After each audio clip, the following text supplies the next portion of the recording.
एक बात आप लोगों से कहना चाहेंगे, बड़ा ध्यान लगाकर सुनिएगा, बड़े स्मरण में सुनिएगा। आपको लग रहा है कि मैं बहुत उलझनों में घिरी हुई हूँ, बहुत तकलीफ़ों में घिरी हुई हूँ, बहुत कष्टों में घिरी हुई हूँ, बहुत जगह मुझे तकलीफ है, बहुत कष्ट, बहुत दुख जीवन में चल रहा है। सामने से ऐसा लग रहा है कि कष्ट हमारा पीछा नहीं छोड़ रहा, दुख हमारा पीछा नहीं छोड़ रहा। बहुत चिंता और टेंशन में जब रहा करो तो गले में जो रुद्राक्ष पड़ा रहता है ना, उस रुद्राक्ष को हाथ में दबाकर श्री शिवाय नमस्तुभ्यम, श्री शिवाय नमस्तुभ्यम, श्री शिवाय नमस्तुभ्यम स्मरण कर लिया करो जब तुम्हें लगे उलझन। और हम तो एक प्रैक्टिकल करने की बात कहेंगे।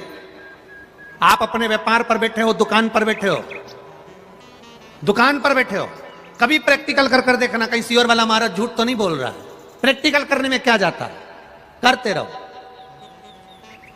प्रैक्टिकल जरूर करना चाहिए। एक महाराज जी प्रवचन दे रहे थे, प्रवचन में कह रहे थे मदिरा नहीं पीना चाहिए, शराब नहीं पीना चाहिए, गटर का पानी है, गंदा पानी है, नाली का पानी है, मत पियो। महाराज जी के पहचान का कोई बैठा था, उठ के खड़ा हो गया। उसने कहा महाराज तू इतनी बड़ी बड़ी बातें कह रहा है, तेरा सगा भाई पी के तो नाली में पड़ा है, तू इतना बड़ा बड़ा प्रवचन दे रहा है, तेरा सगा भाई पी के गटर में पड़ा है, और तू कह रहा है कि मदिरा नहीं पीना चाहिए, शराब नहीं पीना चाहिए, गंदा नाली का पानी है। महाराज जी को क्रोध नहीं आया। महाराज जी ने कहा भैया देखो, मैं भी कथा कह रहा हूं, वो भी कथा कह रहा है, मैं मुंह से समझा रहा हूं, वो प्रैक्टिकल करके दिखा रहा है। आप मुझसे नहीं समझ सकते तो गटर में पड़े हुए, नाली में पड़े हुए व्यक्ति को देखकर तो समझ सकते हो ना कि मदिरा पीने वाला, नाली का पानी पीने वाला गला पकड़ रहा है बाबू, गटर का पानी पीने वाला गटर में पड़ा हुआ है। तुम देखकर तो समझ जाओगे उसको, आप उसको देखकर तो समझ सकते हो ना, आप उसको जानकर तो समझ सकते हो ना। प्रैक्टिकल जरूर करो। जितने लोग बैठे हैं कथा श्रवण करने के लिए, जितने लोग टीवी पर सुन रहे हैं, जितने फेसबुक यूट्यूब पर कथा सुन रहे हैं, उनसे निवेदन करूंगा, आपके गले में अगर रुद्राक्ष है, आप अगर सीहोर के रुद्राक्ष को धारण करते हो, आपके गले में लाल धागे में अगर रुद्राक्ष पड़ा हुआ है, दुकान पर बैठे हो, आधा घंटा हो गया, कोई ग्राहक नहीं, कोई ग्राहक नहीं, आप उस रुद्राक्ष का स्मरण कर कर श्री शिवाय नमस्तुभ्यम, श्री शिवाय। थोड़ा आराम से बोलना, जल्दी जल्दी सब्जी काटते ऐसी मत काट देना, बहुत प्रेम से। आपको लग रहा है ग्राहक नहीं, मेरी दुकान में कोई व्यापार नहीं चल रहा, आज तो दिन भर से बैठा हुआ हूं, आज कोई काम नहीं लगा, आज कोई तकलीफ आ रही है, बस उस रुद्राक्ष का स्मरण कर कर मेरे शिव का स्मरण करना। क्यों?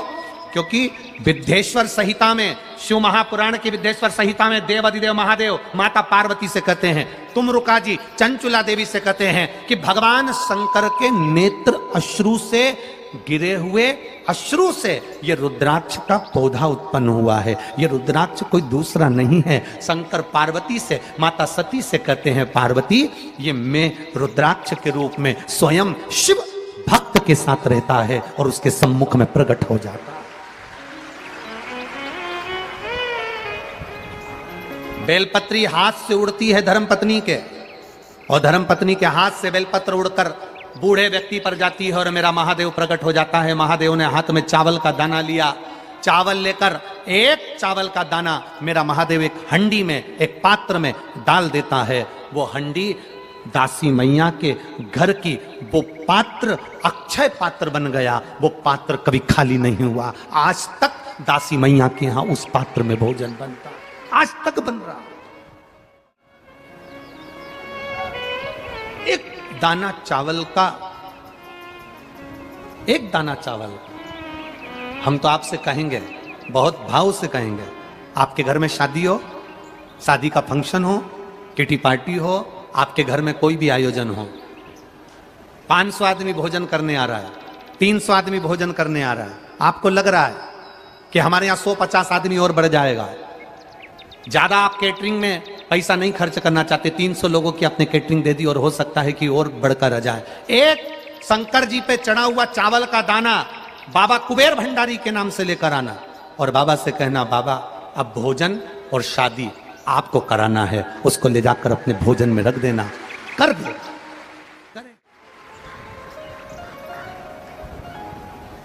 वीरगंज नेपाल में कथा थी, दूसरा देश, दूसरी भाषा, रहन सहन दूसरा। वहां पर जो आयोजक परिवार ने कथा करवाई थी उनको बड़ी चिंता थी कि इतने लोग आएंगे तो भोजन कैसे होगा।